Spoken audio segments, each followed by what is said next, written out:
Since the release of Cyberpunk 2077, many fans have been digging into the game's files, looking for clues as to what's to come next. Upon its release in December of 2020, I looked into the beta version contained within the physical copy, and also spent time searching areas within the game to look for cut content. For returning viewers of Deconstructing the Game, you'll probably be aware of the areas I've covered already, and with the help of Ryan Lecoq, we've showcased some interesting features in Cyberpunk that many of you may not have been aware of. Many cut areas can be open to interpretation, while for others, it's pretty clear that there was meant to be more in the way of content. Other areas can simply be speculated on and leave players wondering what CDPR may have planned for the future. In today's video, I'll be revealing what I believe is the most damning evidence of cut content within Cyberpunk 2077. Not only that, but the content that's been cut is, in my opinion, the largest chunk of content cut to date. And the evidence has been staring us in the face for months. It could be right in front of you, right now. Right at this very moment as you watch this video. So, grab your popcorn, sit back, relax, and let's get to it.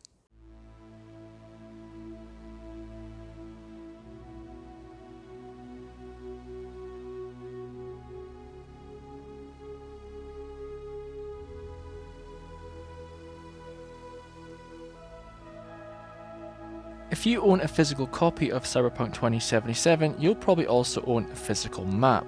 The map features a close-up of Night City and some of its surrounding areas, but it also shows some points of interest labelled in red. Areas which, quite honestly, aren't that relevant to the game. We'll go through these areas one by one and briefly recap some ideas and theories that I may have mentioned in the past, and then we'll go on to the big stuff. The really big stuff. If you're watching this and you own a physical copy of the game with a map, grab it and tag along. First, we have the spaceport. Most people will already know that the spaceport is completely unused and only features a rocket taking off. The map features what looks like a skyscraper to the western side of the island, and you can see the unmistakable runways and launch pad. You'll also notice that the road leading to the spaceport looks like it's made of solid ground rather than a bridge. This is only some minor differences in appearance if nothing else, but it begs the question as to why the spaceport was highlighted at all. More importantly, why was it highlighted in red? The nuclear power plant is labelled in red and is actually the location of Petrochem, another huge Night City corporation with a checkered past. Petrochem is a company that isn't mentioned much within the game and has no missions or anything attached to it. The area has some NPCs with vehicles, but there isn't anything contained within the buildings and there isn't much to explore. I'm actually intrigued that they labelled this as nuclear power plant when there's actually another location in Watson that looks more reminiscent of a traditional power plant. The dam is also labelled in red, and something that's always puzzled me is the dead-end road that seemingly ends inside a hillside. If you look at the physical map, the road was actually intended to circle back past the top section of the dump and onto the viewpoint. I've always thought the road would lead into an area after DLC, but it turns out this was just a loop, and they never actually went through with it. So why make the decision to alter the road in that way anyway? The dam is a location you never actually need to visit in the game unless you do the mission with Judy where you go diving to Laguna Bend. A theory I had previously involved this dam being destroyed by arrival of Petrochem that would ultimately reveal Laguna Bend. Could this be why Petrochem and the dam are listed? And why the dam has ladders around it? Was Petrochem meant to play a bigger part in the game and we just never got to see them? And finally we have the stadium. It's another area labelled in red with no obvious reasons. We've seen in previous exploration videos that there's nothing contained within, and there's areas like train stations and doors that look like they're meant to be stance entrances to the main arena, but there's nothing inside. Was it meant to be something more? The map clearly shows an open top stadium with grass and line markings for the game, yet there's nothing within. Maybe the rumours are true and it should be some kind of arena or battleground for people, but that is pure speculation and is yet to be proven. In fact, Arasaka Tower is the only red labelled area which has any bearing on the game whatsoever, and I understand why this is a point of interest, but the other ones, I really don't understand why. In my opinion, this highlights that there was indeed so much more story content intended for the game, and it might involve interactions with mega corporations, causing feuds, and using the stadium for some kind of battleground. Ultimately, only the developers at CD Projekt Red know the answers, but what I'd like to know is why Charter Hill was erased from the map. The Charter Hill that we know in the game is not actually Charter Hill, because if you look at the physical map, Charter Hill should have been more substantial in size, and it should have taken up the entire hillside of Westbrook. Half of North Oak is also erased as well, as if you look at the physical map, there should have been a road connecting North Oak to Charter Hill. That means an entire chunk of playable area was removed from the game after they had committed to the city's design. After they had committed to physically printing the city map for the physical copies of the game. Now this could have been because of time constraints, or it could have been because of creative differences, and you could argue that Charter Hill was never actually meant to be there because there's no yellow road markings like everywhere else. But these are major roads that are highlighted in yellow and areas that we use when we're playing the game for missions. Now if you were going to say that, I would counter by saying that the oil fields in the northern part of the map have yellow roads as well, and in the game we can never actually access them without breaching the geofence. It's very easy for me to imagine where Charter Hill was intended to sit. With the valleys and the gorges running up the hill, I can imagine these being roads leading to hilltop houses looking over the city. You can actually see this in the physical copy of the map. North Oak and Charter Hill look very similar in the way of structure, and North Oak doesn't even represent itself well in the game as it does on the physical copy of the map. There's only 3 buildings in the game, and on the map it looks like there's an abundance of them. The casino is there, and so is a radio tower, so I don't think this is a mistake. This is actually meant to be here, but they've run out of time. There's an abundance of concept art out there that you can check out for Cyberpunk 2077, but unfortunately this map isn't concept art. It's a physical copy made by CD Projekt Red to accompany the physical copy of the game. So it should be gospel. It should be that everything you see on the map is what you get in the game, and unfortunately that didn't happen. Whilst checking out the map, I also noticed that the Arasaka waterfront wasn't represented correctly in the game either. In the game it's pretty much just flat with containers and stuff, but on the physical copy of the map you'll see oil tanks and pipes and all sorts of buildings that just weren't there in the game. So it's kind of sad to see that they had this grand idea for the city and had to cut massive chunks out due to whatever was going on at the time. All the materials that we used for this were actually from CD Projekt Red themselves. The physical game, the physical copy of the map, even the software itself, all came from CD Projekt Red and is publicly available. Nothing we do here at DTG involves leaks or source code information.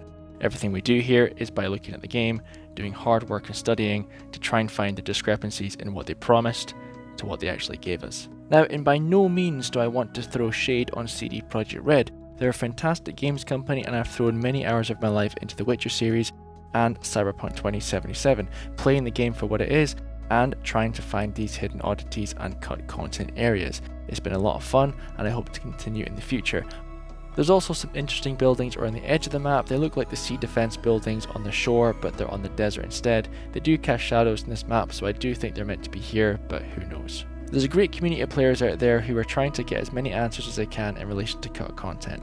I'll link a lot of the channels down below, but ultimately this video would never have happened if it wasn't for Pablo397 pointing us in the direction of the physical map, as he was comparing it to the digital map online. We made some discoveries of our own, but ultimately if he hadn't pointed us in this direction, this video would never come out to you today. So thanks to Pablo397.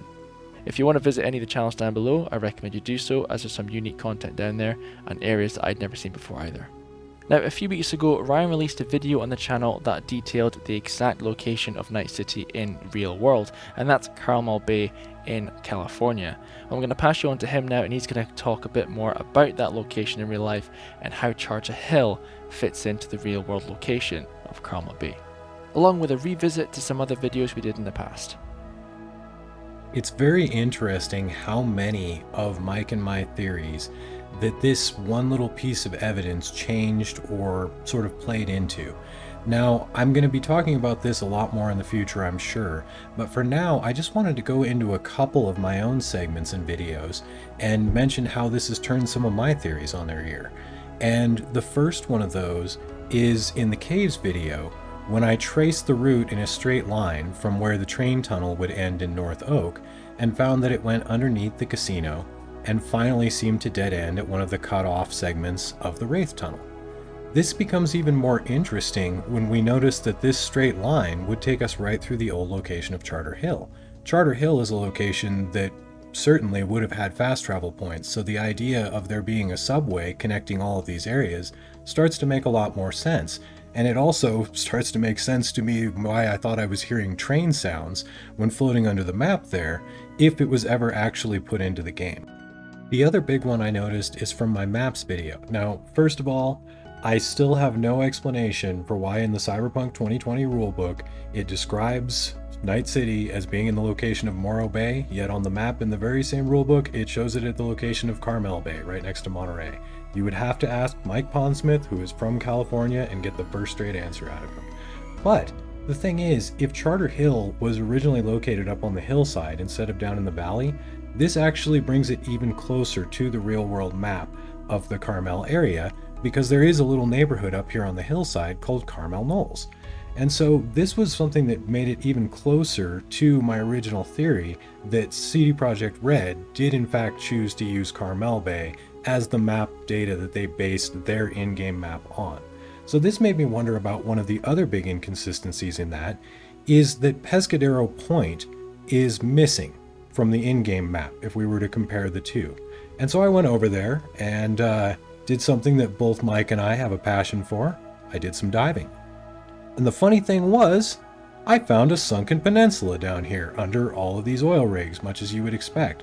And looking around underwater, I found that there's actually a difference in the terrain underwater from normal bottom of the bay terrain to what clearly appears to be what was once above water and has grass and things that would have been on the ground and is now submerged.